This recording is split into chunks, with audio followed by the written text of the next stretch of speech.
Hi everyone, this is Alma. I am so sorry about my voice. I got sick this weekend and I'm still kind of sick, and of course my voice decided to just go out this morning. So, but I did want to make a few quick videos because I've gotten a few requests about some stuff I've posted up on my blog. And I got a request today asking about directions on how to make a 3D coffin using Happy Hauntings. You'll find the coffin on page 72, and that is what this video will be about. So let me go ahead and start cutting stuff, and I'll meet you right back. I did want to point out that there are 2 layer features on this 3D coffin, but they don't necessarily go with both of these. Let me explain. When you first, go to make your coffin, you are given the option of either making a coffin with like a waved edge to it or just straight cut. The layers are going to be the other half of whichever design you choose. So if you decide to do a coffin with the designed edge, then you would use the layer 1 feature for the second half of the box. This doesn't necessarily mean that you have to cut it with this. It's just the other half of whichever of the designs you choose. You could also cut the wavy coffin box with the straight coffin box, but for this project I'm just going to go ahead and cut the straight edge coffin along with its half.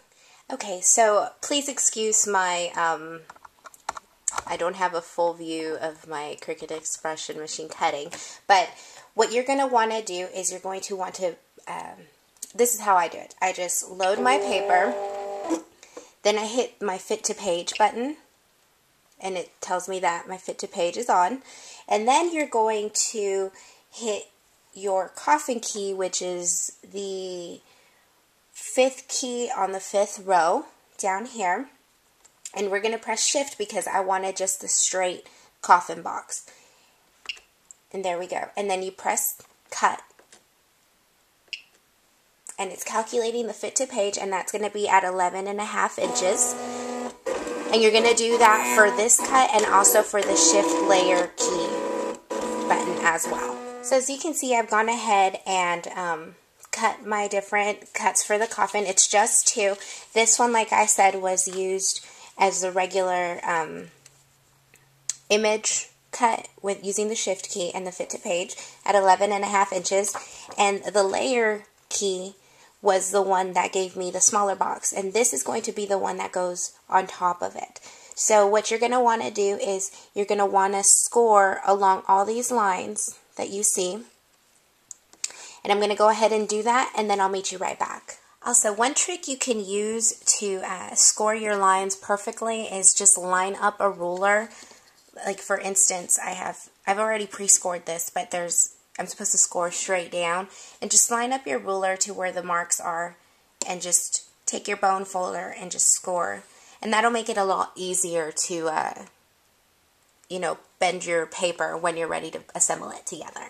Okay, so I went ahead and already kind of pre-scored it. These are still the same cuts. I haven't done anything different with them, except after I pre-scored it, I kind of just folded it together to see where I would be putting adhesive to put together.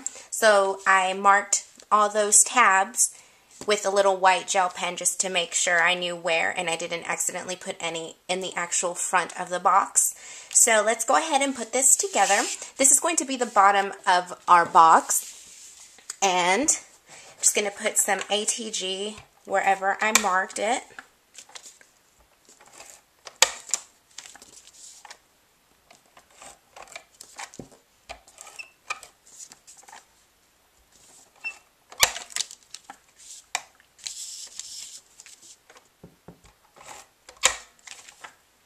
Okay, and actually putting it together is a lot more easier than it looks. As I said, so important to just kind of fold it just so you can kind of get a feel for where it's going to go. You're going to take your edge and just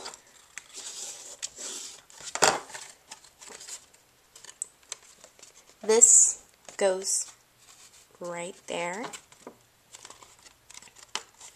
If the only tricky part about this coffin is kind of getting the feel as to where the top of it folds through, as you see, after I folded this, there's a little like open area.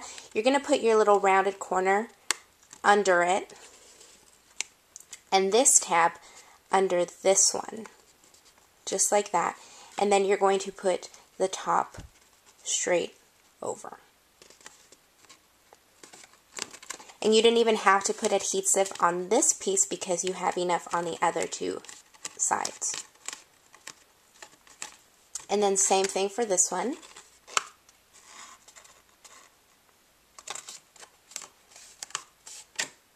And then the bottom of our coffin.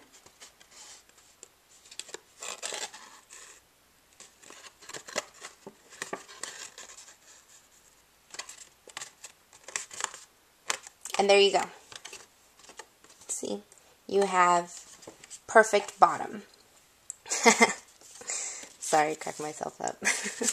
I did the same thing with the lid. I pre-folded it and I also put those little marks just so I can see where I'm going to be putting my adhesive. So we're going to do that one more time.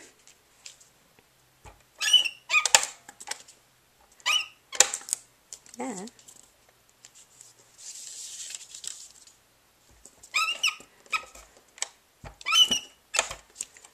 Now on this one there are a little bit smaller tabs, so I'm going to just bust out the Zig two-way glue pen for just the small little tabs.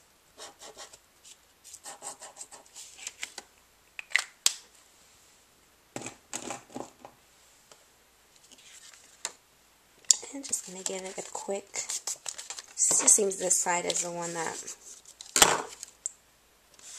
and just start putting it together. Okay, so this is what it looks like this. The bottom.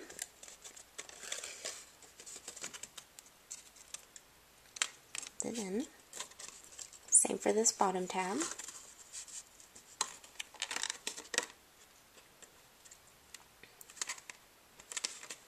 And then we have the top. So we got this little tab right here.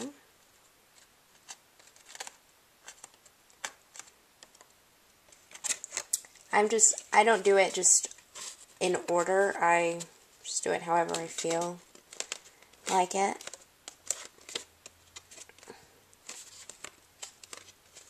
And then remember what I said about the rounded corner, this little space right there. Just pop it under and then the tab under the round.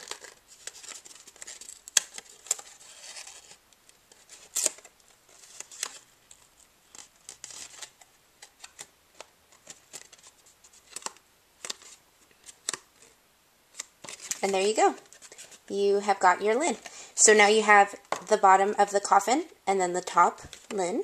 So